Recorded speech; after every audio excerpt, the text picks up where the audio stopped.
You're listening to a For the Girls podcast Flashback Friday episode. Every Friday, I reshare an older episode for new listeners who haven't heard it, or as a refresher for OG listeners who might need to hear it again as a reminder. Enjoy, and I'll see you with a new episode on Monday.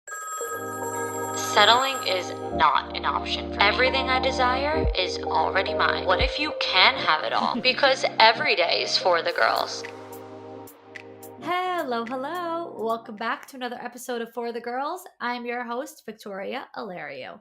And today we have a very exciting guest, Natalee Linez, aka Lydia from Tell Me Lies. You girls know how much I just love that show. So this was very exciting for me, and it should be very exciting for you because you're crazy if you are not as obsessed with Tell Me Lies as I am. And we have Natalee on because she kept coming up on my For You page on TikTok. Her videos were always popping up, and they really stood out to me because she's doing something that I have never seen an actor do. She is creating content around the reality of her career and the audition processes, like the total inside scoop and behind the scenes type stuff. And mindset work. She's really into all of that. She even does mentorship. She offers a mentorship program where she gives guidance for those pursuing an acting career. And I feel like, let me make that clear.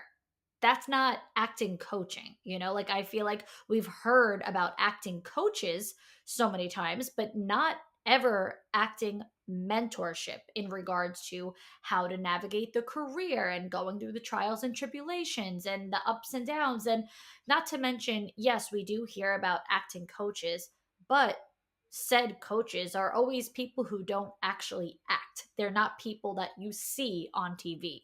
So Natalee's popping up for me with all this type of content and insight. And this is a girl that I am watching on what I would think is the biggest show on Hulu. Like, I was just so impressed. And then I went to her social media and I saw that she has all these ways that you could just hit her up, for guidance and coaching. It was just so amazing to me. So I had to reach out and hear more about her and what she does. And I am so glad that I did because this episode is so value packed, so insightful. I learned so much because what do I know about, the TV and film industry, the acting career? I know nothing. So I learned a lot from hearing about her. The episode is broken up in pretty much like two parts. The beginning, like the first half, is all about Natalee's personal journey with this career and all the behind the scenes stuff of being a working actor, including the not so glamorous stuff and also just really great mindset stuff. Like I said, she's really big into that. She's huge into mindfulness and vision boards. So there's great tips and pointers there that you could apply to honestly any career, even if you have no interest in being an actor. It's things that we talk about and say here all the time on For the Girls. So that stuff is really cool. And then in the latter half, the second half of the episode, we really dive into Tell Me Lies and her experience on that show specifically. And it's just so much fun. So I think you girls are just going to love this episode as much as I did. Now, let's get into the episode. Okay, everyone, please welcome Natalee to For the Girls. I am so excited. Introduce yourself to the girls and tell us all about what you do. Hey, girls. Thanks for having me on, Victoria. I'm Natalee. I think that most of you probably know me as an actor. I'm on a little show called Tell Me Lies on Hulu. I'm also on other things as well, but that's my most recent show. Actually, Chicago PD is also a recent one that just aired that I'm currently filming. But I mean, where do you want me to start? I don't know. Let's Yeah. start by backing up first because I want to hear about your background and your journey. Like, how did you end up even in this position of becoming an actor? Did you grow up in theater? Did you pick it up later on? Just paint the full picture for us. Yeah. So I knew I wanted to be an actor since I was like 6 years old. I would tell my mom that I wanted to do this. And we lived in Orange County, which is just a couple hours south of LA. What? Are you going to say that you grew up watching The OC and loved The OC? No, I didn't grow up watching it. I'm from there. No, you're from there, but did you watch the O? I Like, did I did not. I did never. I watched Laguna Beach. no, but the OC, like, I the know. OC, I know. Adam like Brody, Misha right? Barton, yeah, like, No. oh, you almost just gave me a heart attack when you said the OC. I'm like, oh my god, because that, like, I that stop. I can't. Let me not get ahead of myself. Are But you that is, wait, so are you the OC stan? Like you oh my love God, Stan. Like, okay, so maybe I was in the second or third grade when it came out. Like, this is, Yeah, exactly. 20 something years ago. Never miss an episode. Watch it every week. Have to this day, I have all the DVDs. You remember how like shows Victoria, used to come out on DVD? we're the same age. When I was in second grade, I was obsessed with SpongeBob. Like No. Mm-mm. die hard. Sheets, birthday parties, bounce houses, cakes, No. napkins, plates, utensils, SpongeBob, everything. No, I was in the second grade with our family computer in the living room. You know how everyone had the one big computer that would L. like dial up? Yeah, in the Yeah. living room on Zillow, showing my parents houses in Orange County, being like, Mm-mm. it's not that much. Let's go. I wanted to be in, I felt like if I could get there, I would like be in the show. Like I I'm was dying. obsessed If with I Ben could just McKenzie, Adam get Brody. there. Oh my god, so I'm okay, so I am jealous that you grew I up lived your in the dream art. life You as a did. second Oh my grader. god, I'm so jealous. So I'm very sorry, but keep going. You grew up in Orange County Yep, and you yep. wanted to be an actor at 6 years old. At 6 Proceed. years old. Yeah, proceed.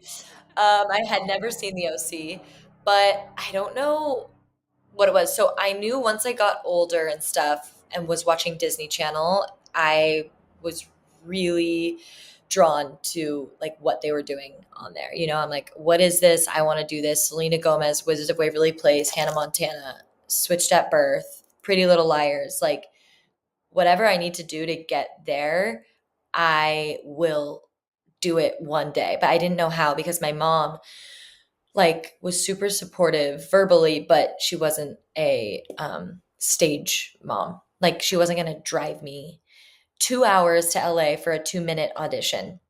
And also she's very Orange County housewife. Like she just wasn't her. She didn't know what to do, where to start. But she was always like, yeah, yeah, like love that for you, sweetie. So growing up, I would sign up for theater at school because that was like an elective. And I would walk in and I would look around and I would be like, wait, this is so not what I want to do. Like, who are these people? They don't feel like my people. What is going on? And so I would instantly, every single year, sign up for theater, walk in, and then sign up for a different elective, being like TV broadcast journalism or something else, a different elective.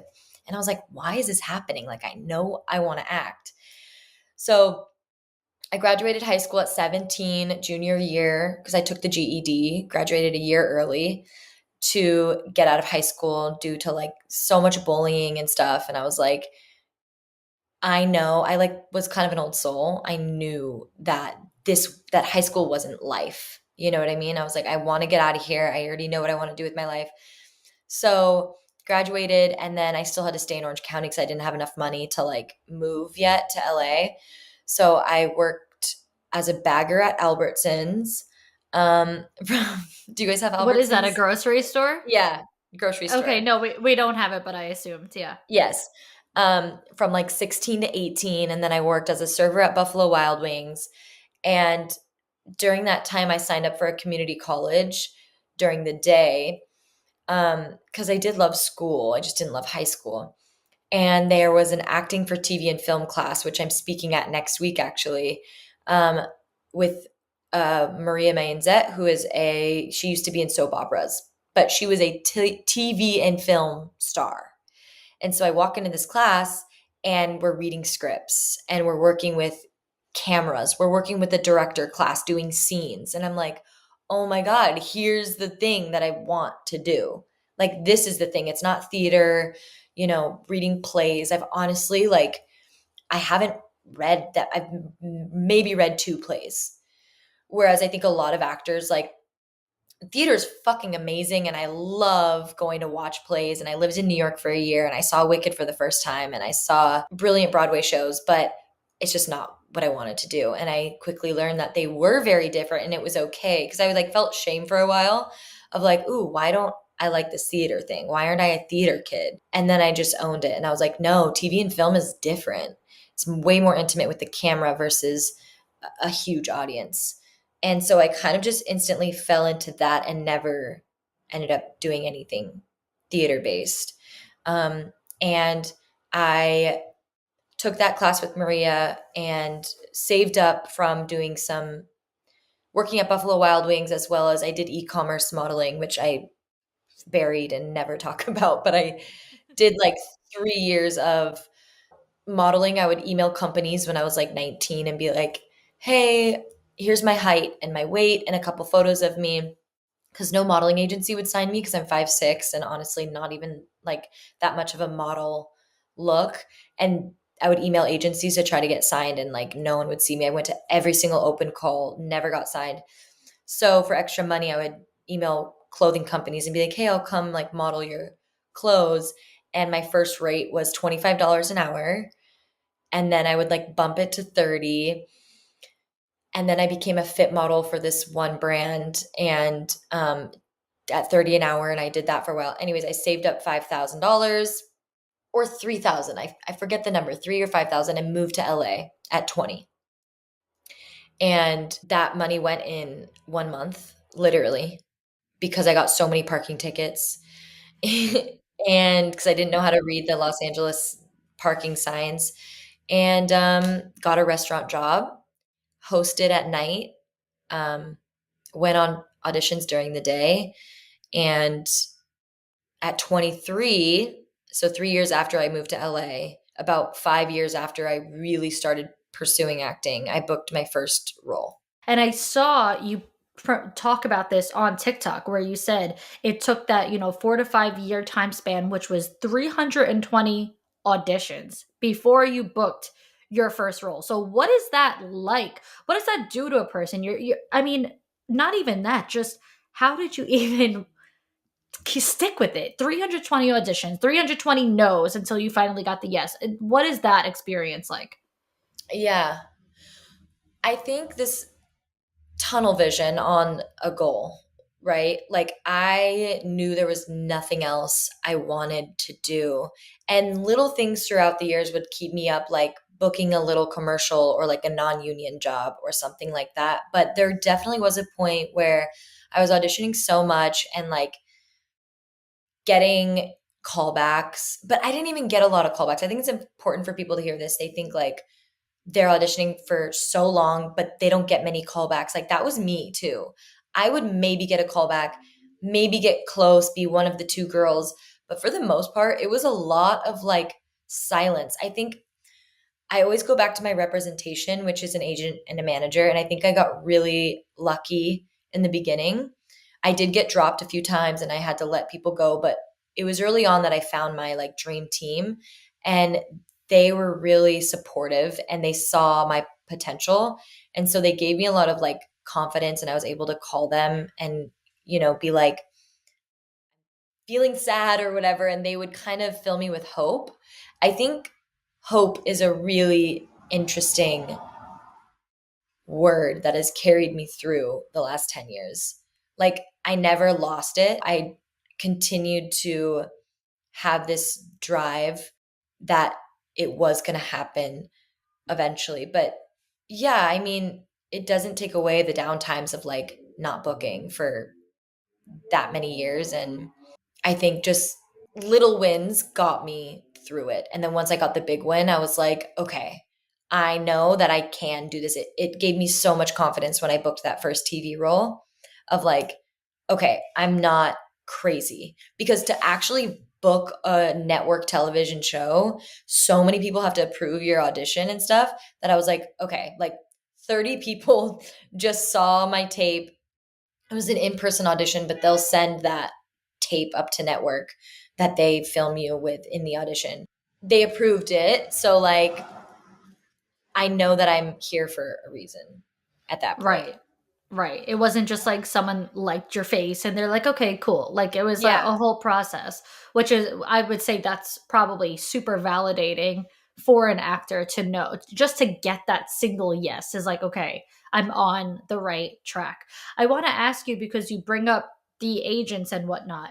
What does that what is that process like? Where do you need to have any credentials before getting an agent, or can you be like, hey, I just want an agent, like I booked absolutely nothing, I have nothing to show for myself, but I want representation? Like, how do you actually go about getting an agent as a beginner? Yeah, that was me with nothing to show for it.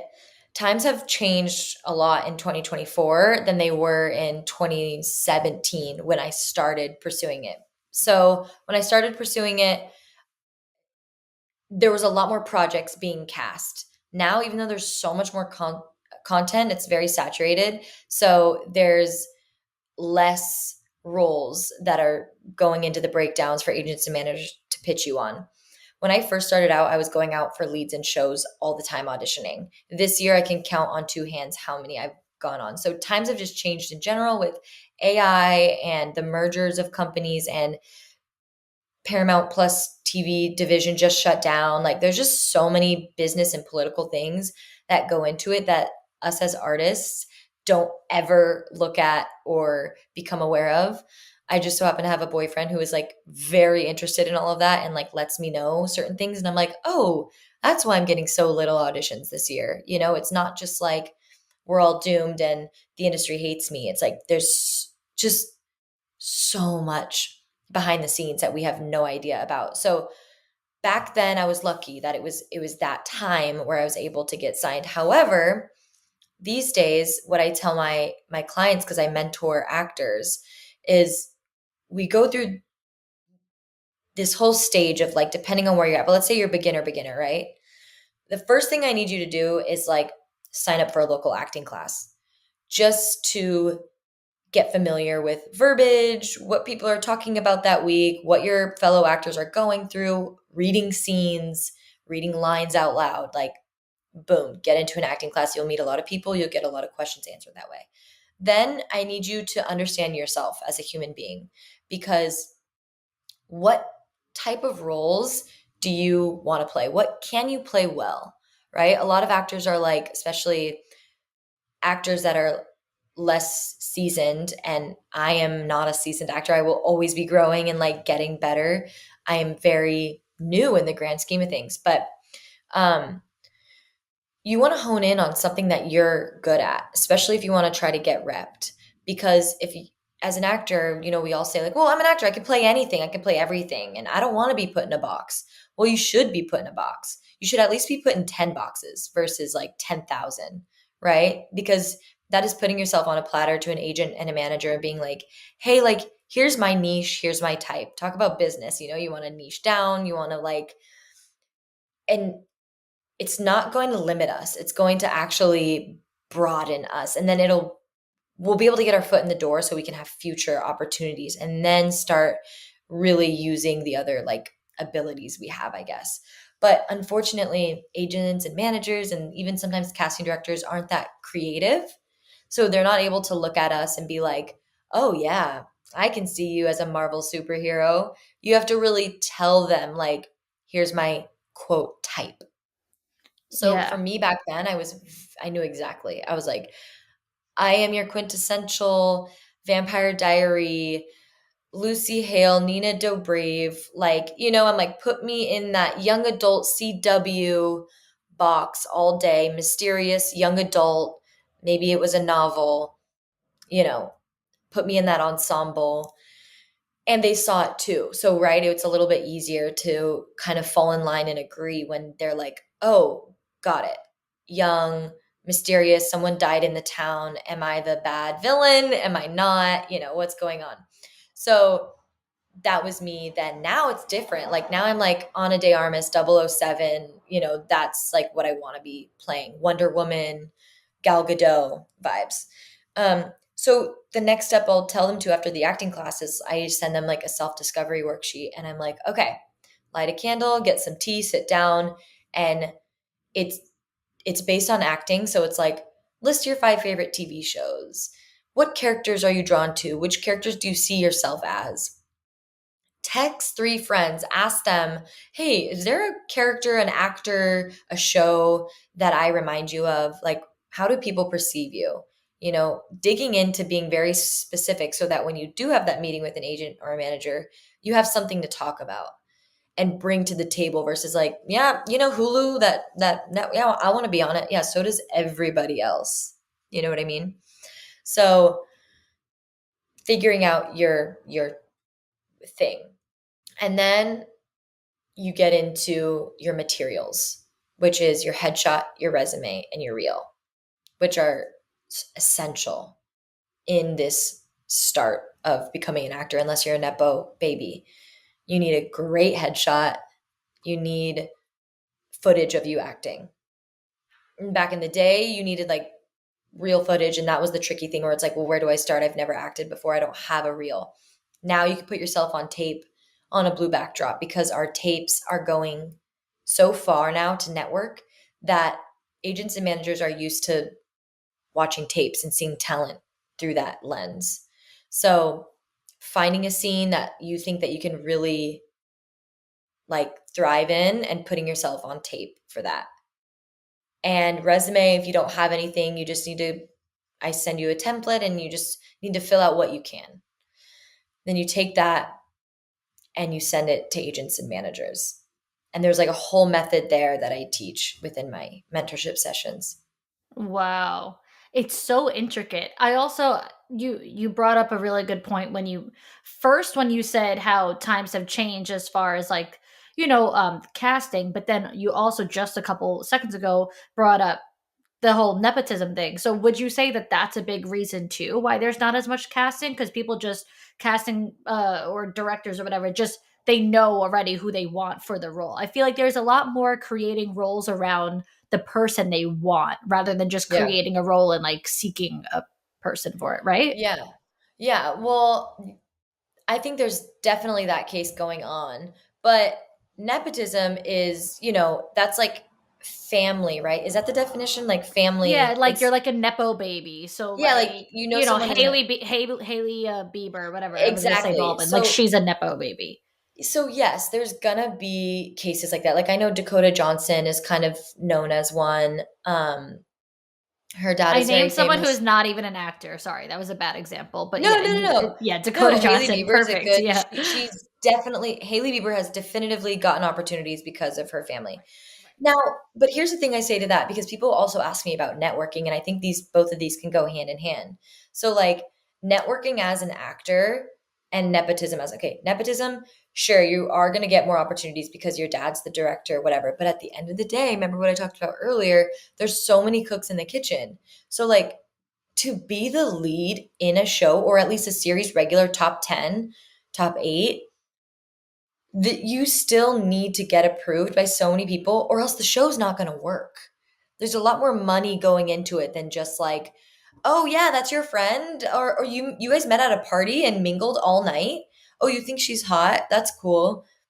She's not going to be in our project, sorry. Or like she can have the hostess job or whatever. But like, and granted, I do only speak from my experience. So, like, my experience has been such a ground up approach of like really working for every single opportunity that I've had. So, don't get me wrong, I'm sure I probably could have maybe been like rubbing elbows a little bit more. But at the end of the day, I just truly believe, especially for these huge network shows, like, even take, sure, there's the popular like TikTok shows, but then you have like an NCIS or a Chicago PD or something, and like, those people are making real money and going 12 seasons, 22 episodes a season. It's none of this mini series, 8 episode, you know. And Dick Wolf, who creates all of those types of shows, a lot of them, the Chicago universe and more, they're not like, oh yeah, you know that girl, yeah, yeah, bring her in, like let's hire her. No, no, no, no, you're going through a whole casting process and everyone has to like you and prove you. Directors are really good people to know. They make that last decision. So your point, yes, especially movie wise, huge movie, yes, Ana de Armas gets the offer for sure. Dakota Johnson is attached to the project beginning. Lucy Hale is one of those, like a little bit less relevant now, but she's on a short list of like Sydney Sweeney. She's on a list where it's like, she's on a list for production companies where if you have a script and you can attach her we will produce your entire movie for we'll give you all the funding you need if her name is attached, and we'll pay her the money, 1.5 or whatever her rate is.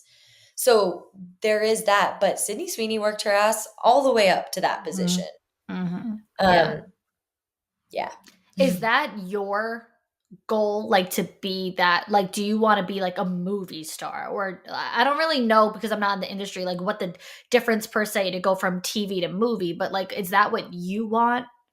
Yeah, that's such a good question. Yes, but at the same time, I love TV. It's been on all my vision boards, like networks and specific big TV producers that I want to work with, Taylor Sheridan of Yellowstone. Like TV has become so cinematic that I would hate to rule it out in any way, shape, or form and be like, I I really want to be a movie star.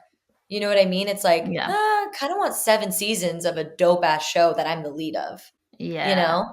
Yeah. But speaking of the hiatuses and taking time off and whatnot, that leads to my next question, which is just, there is this off time when you're not getting booked, when you're not filming something. So for a working actor, what is that like? Are you picking up side jobs? I know it's not, unless you're like we said, the Sydney Sweeneys and the $2 million projects and you're super famous and glamorous, it's not all that glamorous. So you're, Yeah. for the most part, a regular person. What do you do during Yeah. that time off? Yeah, it's definitely true. I think even me as a working actor, and like what those terms mean, in case people don't know, is like working actor means that it's just like it sounds. You are an actor, but you're working because you can still be an actor, but like you have literally never worked or maybe once a year or something like that. So, like, I am lucky enough to be a working actor, Yeah, that's even like with me. half of LA or half of New York. Everyone's an actor, but they're not Yeah, yeah, yeah, yeah, acting. exactly. Exactly. So, I'm lucky to be a working actor. Even being a working actor, I have so much time off until I'm the lead I was the lead in a movie, for example, in March or May, a Tubi movie, and it only shot for 3 weeks. I was working every single day, including Easter, for 3 weeks straight, 14 hours a day. Didn't have time there. But unless you're doing that, you have a lot of time off. So when I did my first show, Siren, which I did 12 episodes of, and I was flying back and forth to Vancouver, Canada, I wasn't the lead in that show by any means. I was a recurring. And so I would go up there and film on Tuesday and Wednesday, and then they would keep me Thursday, Friday, Saturday, Sunday, and film me Monday. And then send me home Tuesday, and then I wouldn't be in the next episode. So then I would be off for 4 weeks and come back. You know what I mean? So I had so much time off. And as a young person in your 20s figuring yourself out, you're like, ooh, this was supposed to make me happy. Like, why am I feeling a void? Why am I feeling like not motivated by this thing? And I was happy when I was on set. But again, so much time off. So during that time, I was like listening to a lot of podcasts and reading a lot of books, which is my favorite phase of life. I don't know if you ever went through that phase where like you didn't read books and then all of a sudden you discovered like every self-help book and every like self-help podcast and you're like, life is amazing. Like I'm Yeah. learning all these things and going on walks by myself in different cities and listening to Jay Shetty. And I got so inspired by like self-help and wellness and all of that.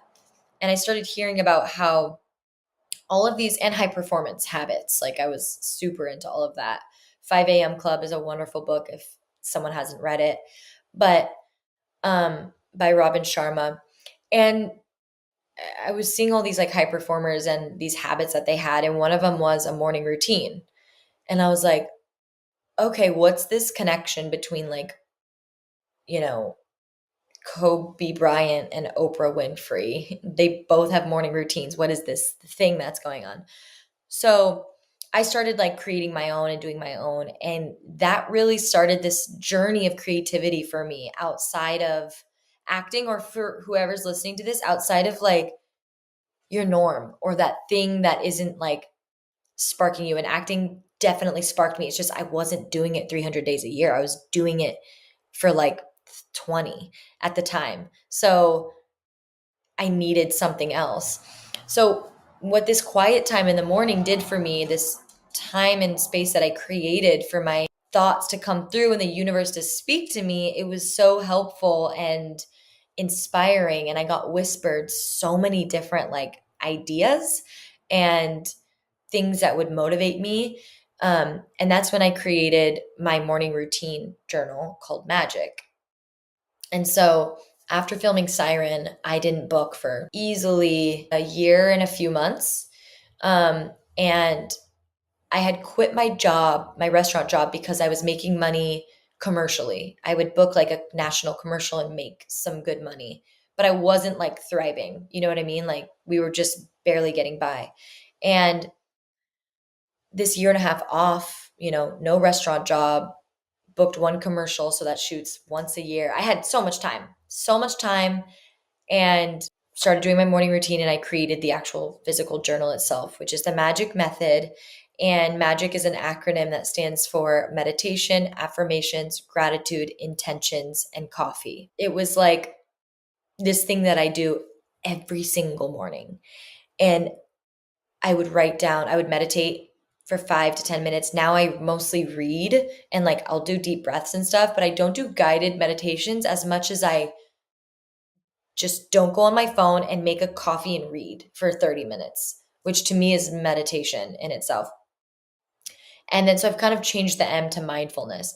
And then I would write 3 affirmations, 3 things I'm grateful for, set 3 intentions, have my coffee, which is a metaphor for taking action because you can manifest and meditate all you want. But if you're not taking action, nothing's going to happen. So people started asking me about the journal. And so I created like a tangible journal, and that became my small business. And I loved it. And that filled me up for a really long time because if anyone's ever started any sort of business or even doing your own social media business, you know how much time it takes and how many little things you have to create and little email campaigns, whatever. I was just like so busy doing that, and it was filling me up that then I booked, of course, because I was like a whole human being versus this like desperate being that was vying for an acting role. Yeah, you were like calling it in more than chasing it. And I think that just Yes. applies to anything in life. Anything, anything. And now these days, I'm still doing magic, but now I've just expanded so much and doing like my acting mentorship. I'm creating an acting course, and then I also host elaborate vision boarding events that so far only take place in LA, but will be expanding. No, that's amazing. And like I would imagine that it would be hard to just get a regular job as well because you're getting booked like for example, we booked this interview for yesterday, but then you got last minute booked for a job. So like Mhm. an acting job. So, I would imagine that that would be hard for say that you have a job where like other people are relying on you rather than just you having your own businesses, to be like, hey, I can't come in tomorrow, I actually got booked. Like I would It imagine is. that that can't be easy.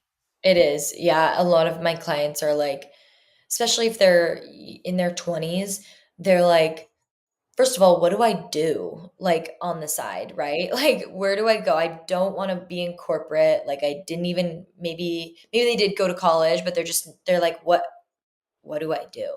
And I'm like, that's such a heavy question. I don't know. But the beauty of pursuing acting in 2024, 2025 is that everything is self tapes.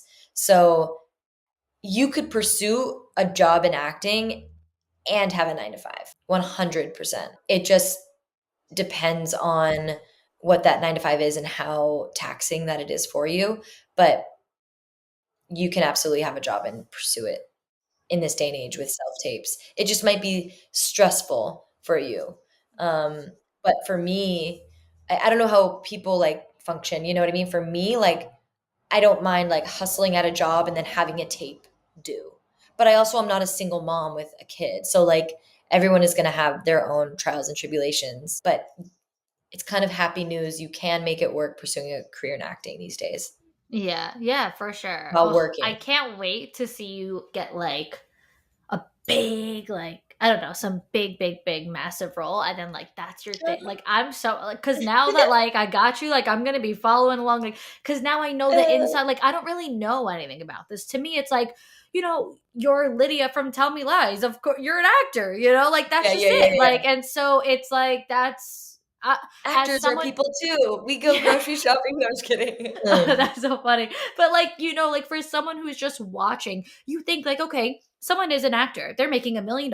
Like, and it's Mhm. just not. And so hearing that whole journey, I think, is very important. And it's, first of all, it's eye-opening. And second of all, it makes you realize it's actually more attainable than people, I think, realize, to be able to follow that dream, because it's not like, okay, I need to drop everything and just like live in whatever, wherever. Like you actually can do more things with the self tape, with and have Yeah, your job and whatnot. it's it's it's attainable. It's really hard, Yeah. right? It's really hard, and I also want people to really like look deep inside themselves and like see if it's what they really want to do, Yeah. right?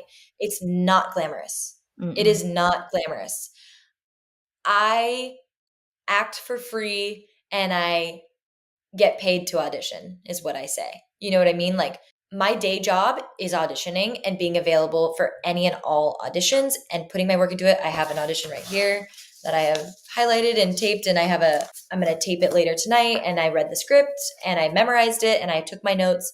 Like, so it's not this like easy glamorous thing. And also what people don't understand too is like I've think I've filmed like maybe 45 episodes of television under my roster, maybe 50.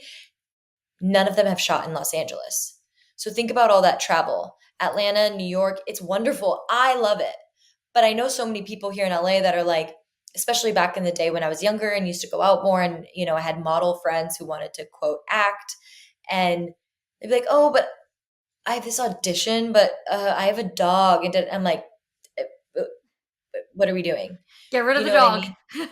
But, like, you have to leave your family, you have to leave, you know what I mean? And so it's a It's a it's not for the faint commitment. of It's heart. not it's Yeah. not just a job. It's a commitment. It's a career. Like it's Mhm. something that you have to be willing to make sacrifices for. But guess what? This can apply to any other sort of, business. How many girls want to be their own boss, and they want to start a business, and they want to do this, but Yeah. they don't commit themselves to it. They don't devote themselves to it.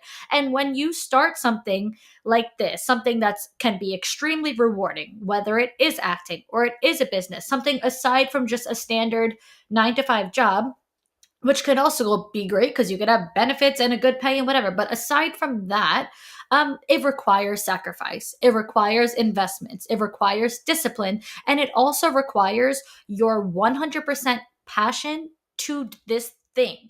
Like, I wouldn't do it because I don't want to.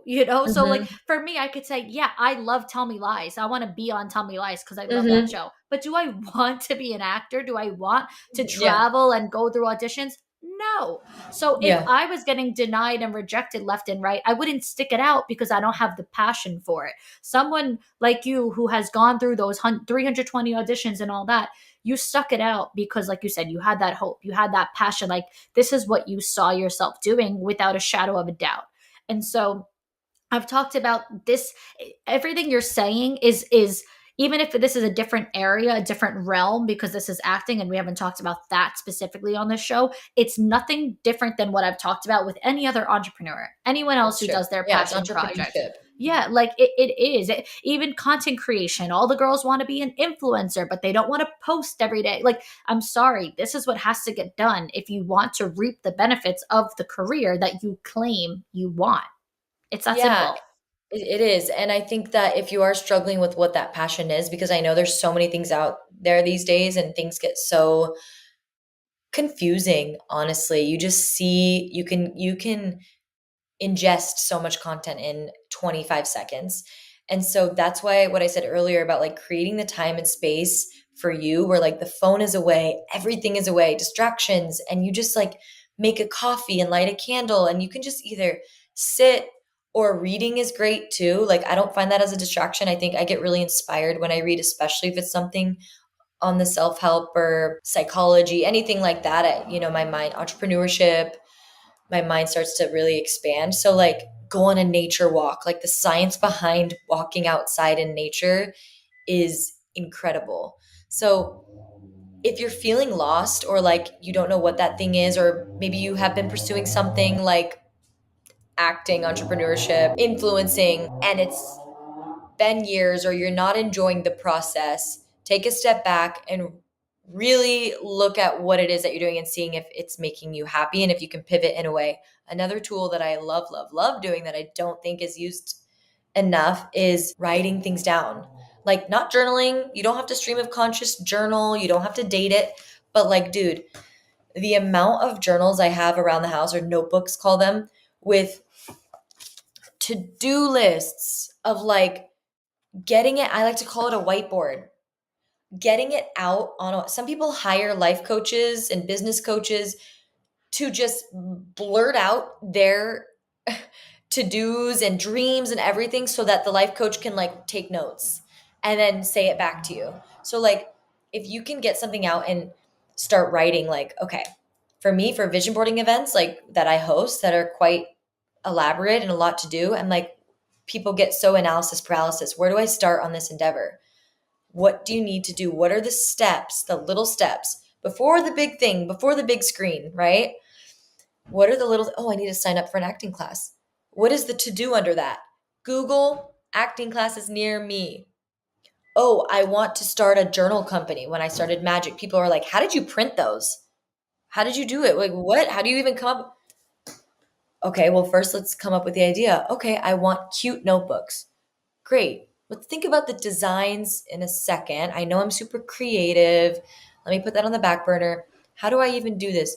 YouTube, Google, printing, China. What's the deal? Like, what do I, you know what I mean? Like little things. And I think that is the main thing Tony Robbins says you overestimate what you can do in 1 year and underestimate what you can do in a decade. Because in 1 year, we're like, "Ugh, well, I didn't get anything done. I didn't get anything done. I'm quitting on that thing." And it's like, tinker every day at this one thing. And in 10 years, you will have that dream built. Yeah. Oh, every single thing that you just said, it like resonates so hard. It's things that I say on this show all the time. First of all, the to-do list thing, really, like, I love that you brought that up because I always say, like, people put the big thing on their to-do list instead of the actionable steps that you can do. That is so, like, you could look at your to-do list and it could get you nowhere because you could be like, oh, I have to, okay, let's use the journals to-do list, make a journal brand. Like that's not Yeah. to-do list stuff. Like the to-do list is do the research, find a vendor, find whatever it is, like Make a call, yeah, like fail, pick up the send a phone weird and yeah. email, send a weird Yes, email that makes no sense. exactly, On exactly. accident because you didn't know that you weren't supposed to email that part of the company or you wrote it way too long paragraph and Right, 100%. And so, I think that people overcomplicate things, that those things, especially even just the starting points, like that should be the simple stuff that just comes to you naturally. So if you're already struggling there, let's go back to the drawing board. Let's really figure out one, what you actually want to do, and two, why you actually want to do it. Because if you want to do something just because Natalee does it and it sounds great and looks cool, that's not good enough. That's not enough of a why. That's not enough of a purpose and a reason. You have to actually have that drive, because say that they see that you're coming out with journals and they're like, how does she do it? Well, because she actually wanted to do it, so she figured it out. Like Mhm. if you're sitting there just like so consumed with Natalee and less consumed with you actually starting the project, you're not going to get ahead. And so Yeah. I think that's super important. And you brought up something good that's kind of juicy. Like, it made me think that if you're not taking action for so long, that's great. Can we nix out that thing that you thought you wanted to do? It's not what you want to do because you don't want to get into the process, which is the most important thing with actors. I tell them, you have to fall in love with auditioning. That is what we're doing 90% of our career. And then one day, if you're lucky enough, you will be Zendaya. But for the most part, You have to do all of this process of auditioning and all of that, and then you can get there. And so you have to like that. If that's 12 years of the 30, how are you supposed to get to the 13th, like the year that Yeah. you're scientifically going to book, if you don't like the 12 years? You're not going to even energetically manifest it to begin with. Yeah, your energy is just not going to be there. You're not going to be the right person for the job because you're not showing up as the right version of yourself in the first place. So I think that's super important. Speaking of auditions, I want to dive into a little bit more Tell Me Lies talk. I want to know how you landed the role of Lydia, what that audition process was like, and that came across your desk and what happened. Yeah. I actually originally auditioned for Diana um, in 2021, I think it was. Yeah, 2021. I originally auditioned for Diana. The audition came through and I didn't think anything of it. It was just another audition because at the time there were so many. And I was like, great, wonderful, new opportunity, love the sides, which is like the audition. I don't believe I got a script at the time. Might have. But put it on tape, nothing happened. Then I would say 8 months later, in January of 22, my manager reached out. He's like, "Do you remember that thing that you auditioned for, Tell Me Lies?" And I was like, "I think so." Yeah, he's like, "They want you to audition for another role on it." And I'm like, "Wonderful. Like, if they bring you back, that's great. It means they liked you to begin with." So put that on tape. And then they're like, "Okay, cool. You're going to have a callback for it. Do the callback." And I don't think there were any notes or anything. It was just like we did it a couple times, which is also really good. And I think I taped twice actually for Lydia before that initial like Zoom audition. One time, and then I got notes, taped it again, and then um, did the audition in the Zoom. And then on, I think it was February 13th of 22, because I was on set for a Snickers commercial. And I got a call from my agent and manager, and whenever they call me at the same time, like it means something really good is happening. And I was like, what the hell?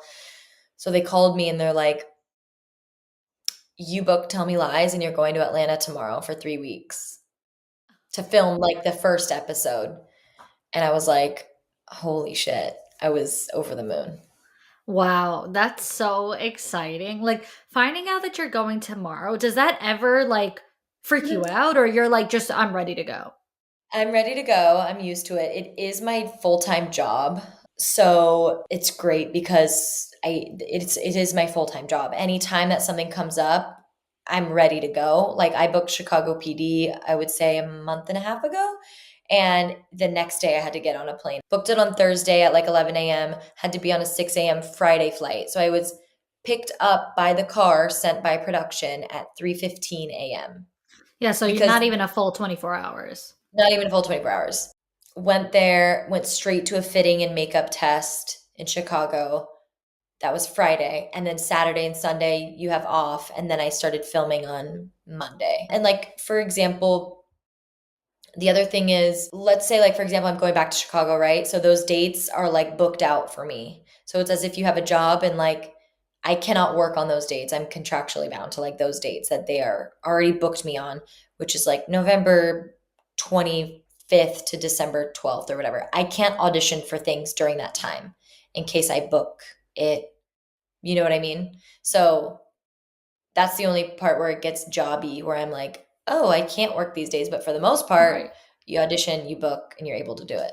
Yeah, that makes sense. That makes sense. Now, you said you booked and you were going to film the first episode, like, okay, the next day.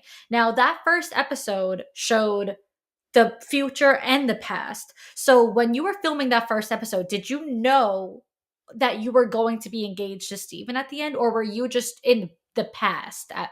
Do you know what I'm saying? Yeah, yeah, of course. No, I had no idea. Okay. So I I did not know that I was going to be engaged to Steven until we shot that scene. So, was that the last thing you filmed? No, so funny enough, I started filming So blah blah blah. I get to Atlanta, go to a fitting and all of that, and then I'm waiting around like for like a few days before we start filming. And I knew that I was day one was like on a Wednesday, let's say. And so Tuesday, they're like, "Hey, we're gonna film a little bit of episode 10 tomorrow because it's filming at the same place as episode one." They're like, "Just a scene," and I'm like, "Great, okay. Can you send me the script?" And they're like, "We can't send you the script because they don't send scripts like until a few weeks before that episode starts shooting." So I'm like, okay, yeah, just send me the scene, like the sides, like just this. Right. And they're like, yeah, yeah, yeah. I'm like, okay, great. So I get the scene, da da da. I'm on my phone. I'm sure I opened it like immediately, not thinking anything of it. I'm just literally like thinking, okay, let me memorize my lines. And I'm like scrolling, scrolling, and literally reading it. And I'm like, mouth drops open. I'm like, no fucking way. This is crazy. And I was really excited, to be the plot twist. Like that was really exciting for me. I just Yeah. got the chills though. Like you landed such an insane role. Like you were the plot twist. Like, okay, you see that, you read that, and now are you freaking out? Like, what is that feeling like?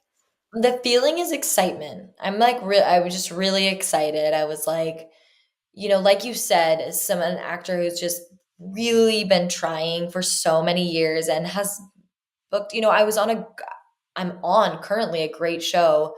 We just finished filming called Raising Kanan that I'm in 3 seasons of. So like I had been working and stuff. Um, but it's no matter what, it's so exciting. It's exciting to get the script for your episode anytime, no matter what is happening inside. It is like, what's the best way to describe it? It's like you have no idea what you're about. For example, I'm going back to Chicago to film an episode. I don't have the script. When that hits my inbox, I'm like a kid on Christmas. What the hell am I going to be acting in, shooting? What is it? Is it raining? Are we taking a jet in the scene? Like, am I using guns? That's fun. Like, what are we doing? And then you start reading everything and you're like, oh, I'm going to jump in a pool. It's cool. Like, oh, I'm screaming. I get kidnapped. Oh my God, this is crazy. And then you start thinking about how you get to act in all of that. And it's great. So, like, for reading that. And then, of course, you're just like, oh, how did this happen? And everything. Your mind goes to so many different places. And as the actor that gets to like play it and like play, literally play like a kid play, it is like a dream. Yeah. You get the script, but you're obviously alone. You're not like all together just like table reading for the first time of getting your script. So now, do you guys become friends? Like, are you talking to Grace and Jackson? Like, holy shit, Lydia. Like, or what is that Hmm. like? That's a good question. I hadn't met anyone yet because Okay. we hadn't started even filming day one. I think day one was shooting the engagement scene of episode one, season one. And then we simultaneously shot the last scene of episode 10 of season one Right. because it was at that house with all those Right. extras. So I hadn't met anyone yet. So you guys are working together for the first time. Really not like, don't you have to like build chemistry first and stuff like that? Yeah. Well, I'm trying to think. Where did Grace and I meet? I don't remember. I feel like it might have been before at like coffee or something. I don't know. But she's great and we've become great friends throughout. A lot of my scenes are with her. So, because, I'm not at Baird and stuff. So I've had some Right. really fun scenes with the whole cast, which is so much fun. We all have like a blast. But we hang out off site, like when we're in Atlanta, dinners and game nights and stuff like that. So we build chemistry that way. But day one, no, they're not worried about like, do you guys have chemistry? You can always build that. But Right. a lot of the cast met before I met a lot of people because they're in season one, like they're in all the episodes. They got cast like 7 months before. I got cast a week before filming. So also depending Um, on the characters, like they have chemistry reads, with right. yeah. So Okay. a lot of the characters did that. Interesting. Very interesting. And you know what? It's funny because like you guys play. your role so well that when I do see these things, like whether it is, from a behind the scenes, a chemistry, I don't know. I've seen all the clips, even like the press interviews and just seeing everyone like hanging out like as people and not Mhm. as your role. It's a mind fuck for me. Like, Yeah. you guys are Ugh. so talented and so professional that like you really embody like, and you know what I will say too that I appreciate as a consumer of this, as someone watching it, that yes, you've all been in things before, but no one is like just throwing Selena Gomez in the show just because it's Selena Gomez. So I'm like introduced to all of you for the first time. Some of the viewers may have seen you guys in other things, but I feel like this show is really like you guys are, to me, new on the scene. Yeah. So it's like Yeah, absolutely. I don't have this, like, listen, I haven't seen Wicked, but to me it's like, oh, Ariana Grande is playing Wicked, playing Glinda. So Yeah. it's like I'm seeing Ariana Grande. Do you get what I'm saying? Like you Of get to course. be your character, not be Natalie, this celebrity. So like Yeah. I love that. And so It's like seeing you Kim guys off, K yeah, yeah, in that one. in Yeah. American Horror Story. So seeing you guys off camera as people who get along is interesting to me. Totally. I totally agree. They did such a great job casting it. And yeah. So now, do you have theories? Like, I know that you don't. First of all, you don't even know technically if you're going to be back for season 3. I could tell you that you're going to be, because they would be like, "What? That'd be this dumbest thing ever." So like, let's just say that you are, okay? Because you are. Do you have theories? Theories for where the show is going to go? Theories for Lydia? Like, what are your thoughts if you had to sum up what you think is gonna? And also, do you think that Lydia? I think Lydia is going to be in season 3 now. Now that that all has been like those loose ends have been tied up, I feel like we're going to see more, because we need to understand how Lydia Yeah, and Steven even got together. I know. I don't freaking know. I know it's not the answer you want. I think that they're way more creative than me, to be completely honest. I feel like anything I say, it's just like the twists and turns that they'll do is going to be so much deeper. I do take into consideration that, the girls I think are in junior year, right? So it's like they're still in college. So maybe it's something we meet outside. I'm in New York, or like I'm not on campus. So maybe the guys who have graduated now are back in the city, like working. Maybe we meet Mm, there in a more adult way. I don't know. Because it's not going to be at Baird. right. Well, you have that scene with Steven. We met at Baird for sure. Right. Yeah. We Like, met there, but you how see the does it? wheels turning in Steven's head when he meets you, when you're like, "Oh, I'm going to see my brother," or whatever, and Yeah. he just found out that Lucy and Evan hooked up, and then he sees you and you just see the Yeah. wheels turning. Mhm. Exactly, exactly. So, I don't know, for Lydia, I think, like, there could even be more stuff that happened, right? There's so many years in between this. I think that's another thing that people forget. It's like what, 8 years? 10? Right. 10 years. So, there's more things that could happen. Also, like, actually a little shocked how much people, and I love everyone's passion, but how much they hate. I think everyone hates every character. So I understand that, but like they hate Lydia so much, when I'm just like, she's been nothing but a good friend to Lucy. If you take just them as freshmen in college, they're best friends, then she tells her boyfriend off because she punched her ex-boyfriend, and she's excited to be there. She just cried at my house for an entire summer. And I had her back, had her back, had her back. Clearly, Liddy's a little bit more of the like, she's probably a little bit more aggressive in a way. And that's why she was like so down to go up to him and stuff. And in her mind, her brother is not doing anything wrong. She's only 20. What are you supposed to open your mind and really think like, ooh, is it a possibility that he raped? Like, no, she's not thinking in that way. So in this moment, when she's 20, 21, or not even 21 yet, how do you hate? She's done nothing wrong yet. Right. Right. Yeah, no, I get it. And I feel like if I were you, I would be like defensive of my role too, because I know her. Like, you know her. You Yeah, have the behind the scenes stuff. You know, like, what Lydia's thinking and feeling, and somebody watching is just like, because here's the thing, everyone has been Lucy in this toxic relationship where even though they shouldn't be together, you want them weirdly to be together. It's yeah, intoxicating, it's addicting. So it's like you see that, like, you want to see Lucy and Steven together, even though they shouldn't be. So to see Lydia get the ring from Steven, true. it's like you ruined my Ah, fantasy. okay. You I know what love I hearing mean? it. Like, Yeah. Yeah. That's a good that's what point. I think. But I mean, I respect the creativity of the show so much that I love. Actually, wait. Oh my god, I didn't even think about this. I did not even think about this.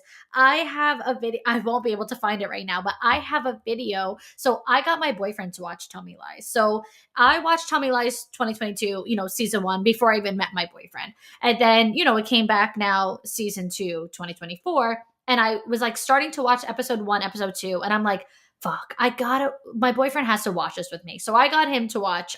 We went back. I'm like, all right, let me hold. And then I went back and we watched season 1 Oh my together. God. So I took 2 videos of my boyfriend watching the show. One was Steven and Diana coming down the steps from the party. Because that scene I love does, that oh scene. my God, that is my favorite scene to this day. Like, that scene did something to me. So I recorded him watching that. I'm like, I gotta get his reaction. And then I also recorded him watching when Lydia comes to the engagement or whatever it Oh is, my the God, I have to party. see it. Yeah, I have to find that video. And he's like, and everyone does the same thing. They're like, wait, who was that? Like, I everyone has that know. same thing. I think that that's the only thing they could have done more, was add a little bit more Lydia in there. Like, you're in it, but a little bit more, so that like everyone knows 100% who it is. Because I had to rewind it too, watching it my first time, and be like, Yes. wait, why am I not picking up on who that is? But then Yes. so with him, as soon as he watched it, I'm like, Lydia, Lucy's best friend. So like I was able to tell. So he's like, You were able holy to tell him. shit, Yeah. yeah. He's like, oh shit, he ends up with her best friend. Like, so I totally forgot about that. Yeah, those are the 2 scenes that I recorded him, because I'm like, this That's is epic. hilarious Like, that you did. No, epic. I posted a TikTok once and I was like, I think it was my TikTok of that's like over 1 million views now, that I shared my reaction when I read the script, what I shared on the podcast. And I said, I think it was that video where I was like, I wish there was a compilation of everyone in America's face. 100%. Like, Because that would be everyone thought it so was going good. to be Diana, but also people weren't sure because it would be too on the nose almost if it was her. So I think people were like, what's it going to be? Yeah. Yeah, and once he's not saying her name, he's saying like my fiance. Like, that there's gonna be like, I'm like, okay, is it gonna be like Pippa? Like, I don't know, like it's gonna be somebody. So Yeah. yeah. Another scene that had my jaw on the floor was seeing Pippa and Diana in season 2, episode 1, when Pippa Yeah. walks into the apartment and Diana's in the bed. I'm like, what the fuck? Yeah. Like, Yeah. Yeah. what Yeah. the fuck? So yeah, it's just one of those shows that just has. I mean, I've never seen so many jaw dropping like plot twist moments. Right, So right. They really do a great job at the twists and turns. yeah, so I hope that there's a lot more of Lydia. Obviously now, like, selfishly, I'm like, yeah, I want to see you, more Thank of you. you. But I yeah, love I it. can't wait to see what happens. I'm sure that there's going to be another season, even if we don't know yet. I'm sure that there will be. And yeah, is there any other last little like behind the scenes things? Anything that comes to mind that you just think fans would want to know of the show? Because I know that my audience is going to like, they're going to be like, you should have asked this, you should have asked that. So just any last things that you think would be good for If someone to if know. if you make it to an hour and 10 minutes and I love you and you are an impressive individual. And you're lucky because I'm going to tell you a funny behind the scenes. So in Ooh. episode 1, season 2, Lydia and Steven are at no, now it's the wedding party. It's no longer the engagement party, right? It's a new party. They're in the living room. Mhm. And Bree is giving a speech, and Steven and Lydia are canoodling in the corner of episode 1, season 2. And they kiss, and Steven is kind of whispering in her ear and that kind of stuff. Jackson the whole time was saying, I just farted. And he didn't fart. He was just trying to make me laugh. And he's like, So it's like real laughter. yeah, I was like really, really laughing. Are And then the you not scene, mic'd up when you're like in the background like that? Like, can he be saying like I'm farting? Like, does no oh one yeah, he hear can that? say it. Even if they did, no one cares like that he would be Oh. saying that. But I don't think we were mic'd. If we didn't have lines, we probably weren't mic'd. And then in the scene where at the end where I'm holding like my brother's laundry and I'm like at in episode 8 of season 2, I'm standing on an apple box. Like I'm standing higher on like this. So like every time we did action, I would have to like stand up onto this like tall thing because it was the angle. It's not because like of anything else. And then during that scene, I could not stop laughing for I think it was because the apple box or something like that. And so him and I were cracking up during Wait, that what is scene. an apple box? Oh, sorry. It's like a brown box, but not like cardboard, like A a wood box? hard, yeah, Oh, to make me taller. like a box that apples Like go Tom in. Cruise. Yeah. Oh, okay. Yes. I I thought never that thought it's of it that way. I I thought no, I just thought that it was like an acting term, like an apple box. Like I didn't realize you meant like a crate of No, apples. it is an acting like apple boxes crew, like the crew. There's apple boxes everywhere. Like, hey, we need 3 apple boxes over here. But I'm sure they get the term because it really is. But there's not. Yeah, there actually is a hole in it. It is a crate, but they flip it upside down and it holds No, there's no hole in it. It's solid. But it's like they set equipment on it. Like, yeah. And you had to stand on it. Tom Cruise stands on apple boxes to be taller next to his female counterparts. Oh shit. Why? How tall is Tom Cruise? Very short. Oh, whoa. I didn't know that. Yes. Okay. Oh wow, so the guys must be tall cuz you're 5'6". Like that's not even short. I'm 5'2", so like Yeah, I'm it wasn't short. for height. We were doing it because it was a weird angle thingy. Oh, okay. Oh, that's interesting. There's got to be so many little things like that that like the viewers just wouldn't know. You know Yeah. what I always pick up on when a stunt double like stands in to do like a side thing, like a hug or something, and I'm always like, I'll say Lydia for example. I'm like, that's not Lydia, that's someone That's else standing. funny. You know what I mean? I pick up on Yeah. those things. That's funny. Oh my goodness. Well, this was amazing. We covered literally anything and everything. So I absolutely loved this. Anything new coming up for you? I'm sure there's so much in store. Anything that, the girls can be on the lookout for? Anything you want to share before we wrap up? Yeah, thank you so much for having me. This was really fun. Um, no, I'm on Chicago PD. People that watch it already know and they love like the comments on my TikToks are so funny. They're like, I was watching Chicago PD and I screamed Lydia at my screen. So like it's so much fun. But that's my latest thing that I've been filming. And then I love chatting with you guys. So like I have a website, NatalieLinez.com, and it has some acting tools and stuff, like a free download on there. You can always email me, DM me. I also host events. So if you put in your email on my website, I don't spam, I don't have a weekly email. I'm not going to spam you with emails, but you'll be notified for like our next event or new products that launch or anything like that. So you have a sold out event coming up. You have all these different things. When are we going to get you to New York? When are we going to see you doing events in other cities? I know. I really want to do New York. A lot of my acting clients are New York because they're theater based and they want to know how to get into TV and film. So I have a little crew of people over there that are like, when are you going to do something here? Um, but I want to do a vision boarding event in New York. It would be epic to do it January 2025, but Mm-hmm. that's so soon. But it definitely is possible. So either Stay on the follow one of lookout. us. Yeah, stay on the Yeah. lookout for sure, for real, because they're What really fun. what's your social media handle so all the girls can follow you? Natalie, spelled with 2 E's, no I, Linez. I was going to say at gmail.com. No, Natalie Linez is, yeah, just Natalie Linez. That's it, guys. Do not email her at gmail.com. That's so funny. Oh, Natalie, this was amazing. I really appreciate you being here and taking the Yeah. time. And this was a lot of fun. Talk to you soon. Thanks, Victoria. Bye, guys.